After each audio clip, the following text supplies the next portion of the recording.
So what if I told you that the most advanced cutting-edge science of our time isn't really discovering anything new at all? What if instead it's just rediscovering a very, very old blueprint for how reality actually works?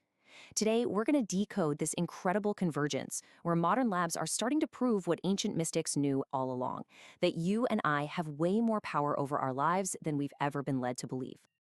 All right, let's jump right in by challenging one of the biggest, most foundational ideas in all of modern biology. And that's the dogma that our genes are our destiny, that we're basically just running on a biological program that we can't change, that we're victims of our own DNA.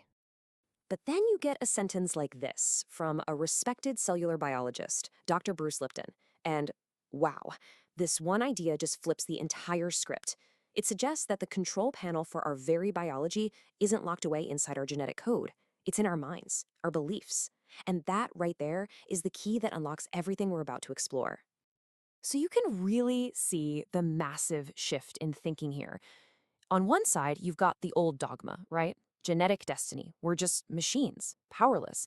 But on the other side, you have this new gnosis, this new knowledge, conscious creation. The idea that we are the programmers, that our minds actually have dominion over matter. This isn't just a different opinion, it's a completely different reality. So, you might be thinking, wow, this is some brand new revolutionary stuff. But what if it isn't? What if this idea is actually thousands of years old? Well, it turns out we can trace it all the way back to an ancient cosmic blueprint, a kind of instruction manual for the universe, known as Hermeticism. Yeah, this stuff came out of ancient Alexandria, this amazing melting pot of ideas. And these Hermetic teachings laid out something absolutely radical, that the universe isn't just a random collection of dead rocks and gas floating in space. No, it's a single, living, conscious system. And it's a framework that modern science is only now, finally, starting to catch up with. And the whole blueprint really rests on three beautifully simple principles. First, mentalism, the idea that the entire universe is, at its core, a mental creation. The all is mind. Second, correspondence. You've probably heard this one. As above, so below. It just means that the same patterns you see out in the cosmos are mirrored right here, inside of you. And third, vibration. Nothing is ever still. Everything, and I mean everything, is just energy moving, vibrating at different speeds. Okay, so let's hit the fast forward button. Let's jump thousands of years into our modern era, because something incredible is happening. A whole new group of scientists, working in totally different fields, often without even knowing about each other, started uncovering evidence that lines up perfectly with those three ancient principles.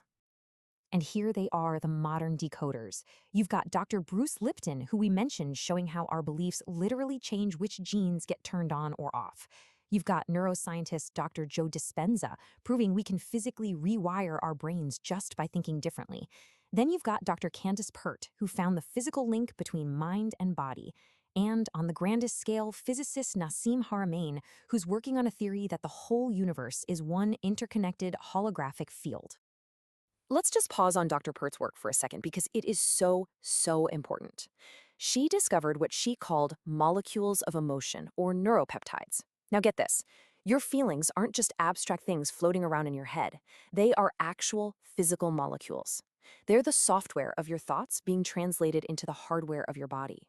Your emotions are literally the language the mind uses to give instructions to your cells. All right, this is where it gets really mind-bending. We're going to take all these different pieces of the puzzle and see what happens when we put them all together. A few brilliant thinkers are doing just that, and the picture they're painting of the cosmos is absolutely breathtaking. A biologist named Rupert Sheldrake is a big proponent of a theory called Panpsychism. Now, the word sounds complicated, but the idea is actually super simple. It says that consciousness isn't some freak accident that only happened in human brains. Nope. It's a fundamental property of the universe itself. Everything that organizes itself, from a tiny atom all the way up to a galaxy, has some degree of mind, some degree of consciousness. So just think about what that means. We can follow that logic all the way up. It starts at the absolute smallest scale. An atom isn't just a dead piece of matter. It has a field of information around it, a basic rudimentary mind. And that property just keeps scaling up. All those atoms and molecules that come together to form a planet, well, they create a collective planetary level field of mind, of consciousness.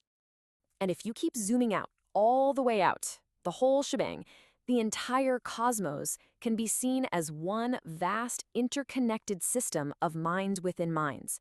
A single, universal consciousness that's experiencing itself through every single thing within it. And this is where it all just clicks into place. Look at this.